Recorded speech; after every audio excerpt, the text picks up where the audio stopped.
Let's suppose you are in China. You want to talk to someone but you don't know how to speak Chinese.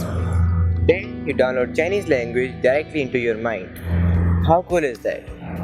I know it looks like some science fiction movie, but this could actually be reality.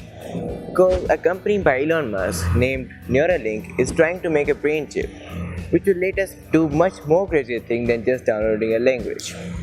And those things will truly blow your mind. But this video is not mainly about what is this brain chip and how it works.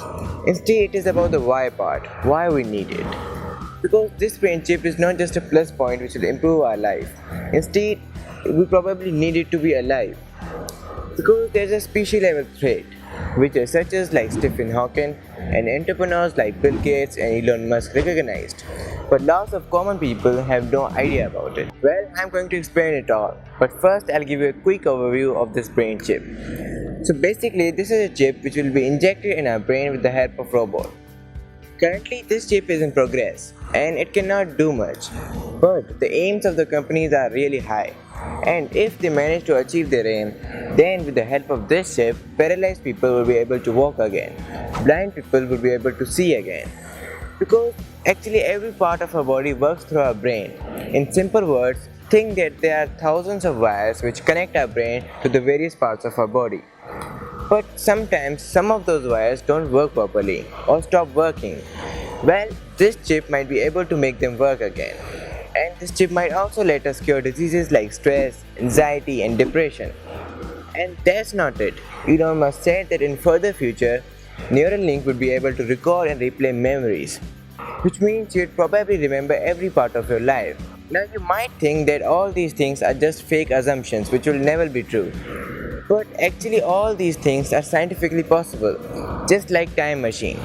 We don't have technology to use it or make it, but it's theoretically possible. Einstein proved it. The same way all these things are theoretically possible. Now let's come to the why part. Why we need it. As I said that there's a threat which humanity needs to avoid. And that threat is artificial intelligence or AI. If you don't know, AI is just like a software. But unlike our traditional softwares which you use to do certain work, it is different. It's more like a human brain. It doesn't always need an operator. It can make decisions on its own and it can make itself better by time to time. But AIs are not new. We are surrounded by AI powered engines. For example, Google Search, voice assistants, YouTube. And to be honest, AIs are really great blessing. Because of AI, Google Search shows us the best result possible. YouTube shows us the video according to our taste. So, you might think that this cannot be a species level threat, and you're right, it's not. Because this is actually narrow AI. They are made to use their intelligence in the specific area. The worst this narrow AI can do is take human jobs, because there is a possibility that all the jobs, every single job, might be taken over by these narrow AIs. But there are even bigger threats. I am just easing in. So the threat which is bigger than this narrow AI is artificial general intelligence or AGI. It is almost like human brain. To make things easier to understand, I'll tell you a story.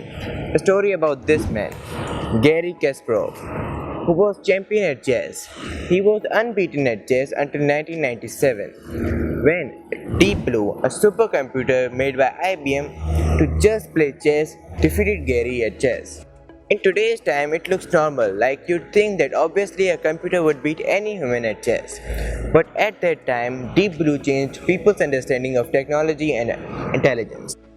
After that, lots of chess softwares came.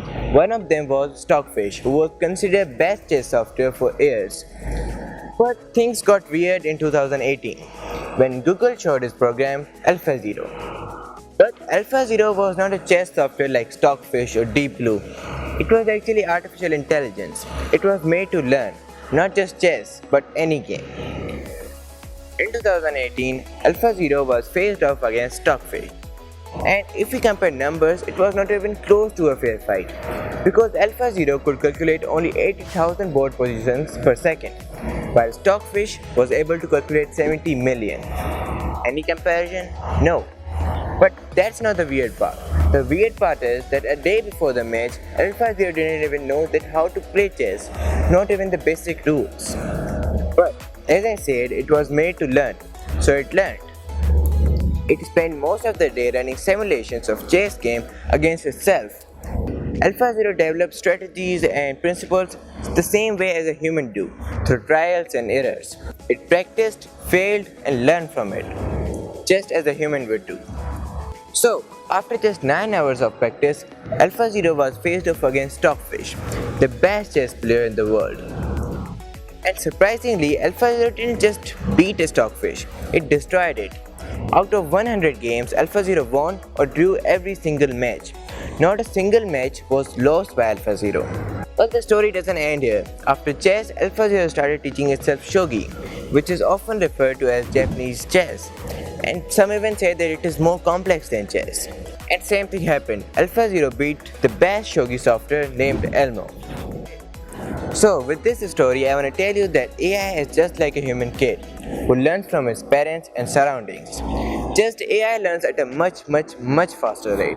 But kids not just learn good things from their parents. They sometimes learn things that are not actually good, like lying for their own benefit, or being biased, or being selfish. This thing could also happen with AI. And this thing actually happened at Amazon. Amazon's recruitment AI became biased against women. And now part of the reason for this was because Amazon itself was biased. But a computer being biased is clearly not a good thing. Another thing which can go wrong is that sometimes some kids get out of their parents' control. They don't obey them, and this could also happen with the AI.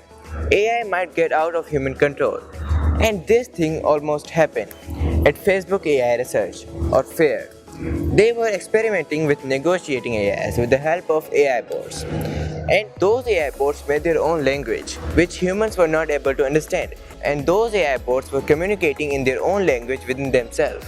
Now I know that this was just an experiment, but this experiment shows us the capability of AI which can be out of human reach. But even this situation is not the biggest threat. The biggest threat is that one day AI could become so better that one AI would be able to make second AI but slightly better than itself. And that's the day we are doomed.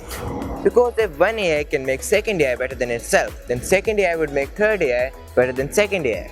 And this chain will continue until a point when human intelligence is passed by artificial intelligence by huge margin. And at that point, it's no longer just AGI. Then it would be called digital superintelligence. Now some people might think that it is good for us, it will help us in a lot of ways. But it's not completely true. Because right now we are superior in this whole world because we are more intelligent than any other. But when some other thing comes which is more intelligent than others, then we are also the vulnerable like other animals. Like think of these ants. Do you feel any concern after stepping on them? No. AI might do the same to us. Now I know that most of you would not believe that this could actually be a reality. But the problem is that those small group of people who think that this could actually be a reality, among those group most of the people think that if this could happen, this will happen in distant future, like centuries away. But they are actually wrong.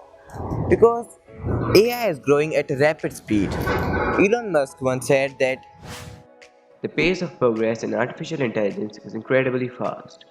Unless you have direct exposure to groups like DeepMind, you have no idea how fast.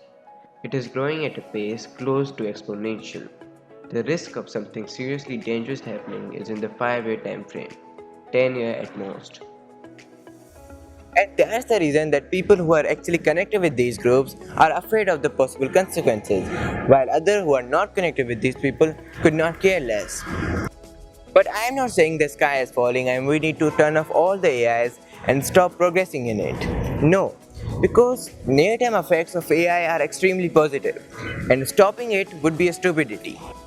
But when we try to see things of a little distance, it looks completely mixed.